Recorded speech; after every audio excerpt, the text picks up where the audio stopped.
Hi hello ನಮಸ್ಕಾರ welcome back to my YouTube channel.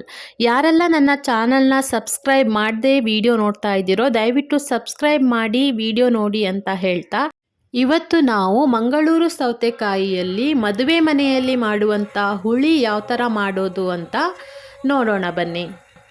ಇದಕ್ಕೆ ನಾವು ಫಸ್ಟು ಬೇಳೆನ ಬೇಯಿಸಿ ತುಂಬ ಚೆನ್ನಾಗಿ ಕರ್ಗಿರಬೇಕು, ರೆಡಿ ಮಾಡಿ ಇಟ್ಕೊಂಡಿರೋಣ. ಮೊದಲಿಗೆ ನಾವು ಈ ಸೌತೆಕಾಯಿಯನ್ನು ತೊಳೆದ್ಬಿಟ್ಟು ಚೆನ್ನಾಗಿ ಕಟ್ ಮಾಡ್ಕೋಬೇಕು. ದೊಡ್ಡ ದೊಡ್ಡ ಪೀಸಾಗಿ ಕಟ್ ಮಾಡ್ಕೋಬೇಕು. ಸೌತೆಕಾಯಿ ಕಟ್ ಮಾಡಿದ ಮೇಲೆ ಇದನ್ನು ಸ್ವಲ್ಪ ತೊಳೆದ್ಬಿಟ್ಟು ಇದಕ್ಕೆ ಸ್ವಲ್ಪ ನೀರು ಹಾಕಿ ಅರ್ಧ ನಿಂಬೆ ಗಾತ್ರದ ಹುಣಸೆ ಹಣ್ಣು, ಸ್ವಲ್ಪ ಬೆಲ್ಲ, ಹಾಗೆ ಅರಶಿನ ಮತ್ತು ಉಪ್ಪು, ಸ್ವಲ್ಪ ಆಯಿಲ್ ಹಾಕಿ ಬೇಯಿಸೋಕ್ಕೆ ಇಟ್ಕೋಬೇಕು. ಇನ್ನೊಂದು ಕಡೆ ನಾವು ಕಾವಲಿ ಮೇಲೆ 1 ಚಮಚ ಉದ್ದಿನಬೇಳೆ, 2 ಚಮಚ ಧನಿಯಾಕಾಳು, 1/4 ಚಮಚ ಮೆಂತ್ಯಕಾಳು ಮತ್ತು ಅರ್ಧ ಚಮಚ ಜೀರಿಗೆ ಇದಿಷ್ಟನ್ನು ಫ್ರೈ ಮಾಡ್ಕೋಬೇಕು. ಸ್ವಲ್ಪ ಇದು ಕೆಂಪಗಾಗ್ತಾ ಇದ್ದಂಗೆ ಇದಕ್ಕೆ 4 ಬ್ಯಾಡಗಿ ಮೆಣಸಿನಕಾಯಿ ಸೇರಿಸ್ಕೋಬೇಕು. ಅದನ್ನ ಕಟ್ ಮಾಡಿ ಹಾಕ್ಕೊಳ್ಳೋಣ. ಆಮೇಲೆ ಇದಕ್ಕೆ ನಾವು ಕರಿಬೇವನ್ನು ಆ್ಯಡ್ ಮಾಡ್ಕೊಳ್ಳೋಣ. ಇವಾಗ ನಾವು ಫ್ರೈ ಮಾಡ್ಕೊಂಡಿರೋ ಮಸಾಲ ಜೊತೆಗೆ ಅರ್ಧ ಕಪ್ಪು ತೆಂಗಿನಕಾಯಿ ತುರಿನ ಹಾಕ್ಕೊಂಡು ಚೆನ್ನಾಗಿ ರುಬ್ಕೋಬೇಕು. ತುಂಬ ಫೈನ್ ಪೇಸ್ಟ್ ಆಗಬಾರ್ದು. ಇವಾಗ ನಾವು ಬೇಯಿಸಕ್ಕಿಟ್ಟಿರೋ ಸೌತೆಕಾಯಿ ತುಂಬ ಚೆನ್ನಾಗಿ ಬೆಂದಿದೆ, ನೋಡ್ತಾ ಇರ್ಬೋದು ನೀವು. ಇದಕ್ಕೆ ಇವಾಗ ನಾವು ಮೊದಲೇ ಬೇಯಿಸಿಕೊಂಡು ರೆಡಿ ಮಾಡಿ ಇಟ್ಕೊಂಡಿರುವಂತಹ ಬೇಳೆನ ಸೇರಿಸ್ಬಿಡೋಣ.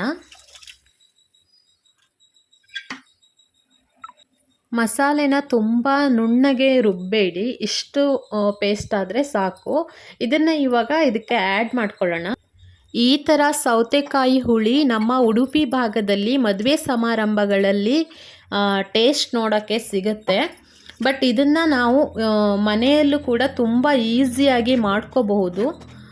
ತುಂಬ ಸ್ವೀಟ್ ಆ್ಯಂಡ್ ಹುಳಿ ಆಗಿರುತ್ತೆ, ಟೇಸ್ಟು ತುಂಬಾ ಚೆನ್ನಾಗಿರುತ್ತೆ. ರುಚಿಗೆ ತಕ್ಕಷ್ಟು ಉಪ್ಪನ್ನು ಹಾಕಿ ಟೇಸ್ಟ್ ನೋಡ್ಕೊಳ್ಳಿ. ಇವಾಗ ನಾವು ಇದಕ್ಕೆ ಒಂದು ಒಗ್ಗರಣೆ ರೆಡಿ ಮಾಡಬೇಕು. ಸಿಂಪಲ್ ಆದ ಒಗ್ಗರಣೆ.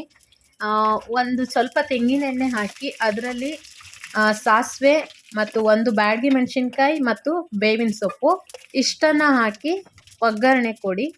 ತುಂಬಾ ಅದ್ಭುತವಾಗಿರುವಂತಹ ಮಂಗಳೂರು ಸೌತೆಕಾಯಿ ಹುಳಿ, ಇದನ್ನ ದೊಡ್ಡ ಹುಳಿ ಅಂತಲೂ ಹೇಳ್ತಾರೆ. ಇದಕ್ಕೆ ಜಾಸ್ತಿ ನೀರು ಆ್ಯಡ್ ಮಾಡೋಂಗಿಲ್ಲ, ಸ್ವಲ್ಪ ದಪ್ಪನೇ ಇದ್ರೇ ಚೆನ್ನಾಗಿರುತ್ತೆ. ಇದು ನಮ್ಮ ಕಡೆ ಮದುವೆ ಸಮಾರಂಭಗಳಲ್ಲಿ ತಿನ್ಬೋದು. ಬಟ್ ಇದನ್ನ ಮನೆಯಲ್ಲಿ ಒಂದು ಸಲ ಟ್ರೈ ಮಾಡಿ, ತುಂಬಾ ಚೆನ್ನಾಗಿರುತ್ತೆ. ಹಾಗೆ ಘಮ ಘಮ ಅಂತ ಸ್ಮೆಲ್ ಕೂಡ ಒಳ್ಳೆಯದಾಗಿ ಬರ್ತಾ ಇರುತ್ತೆ.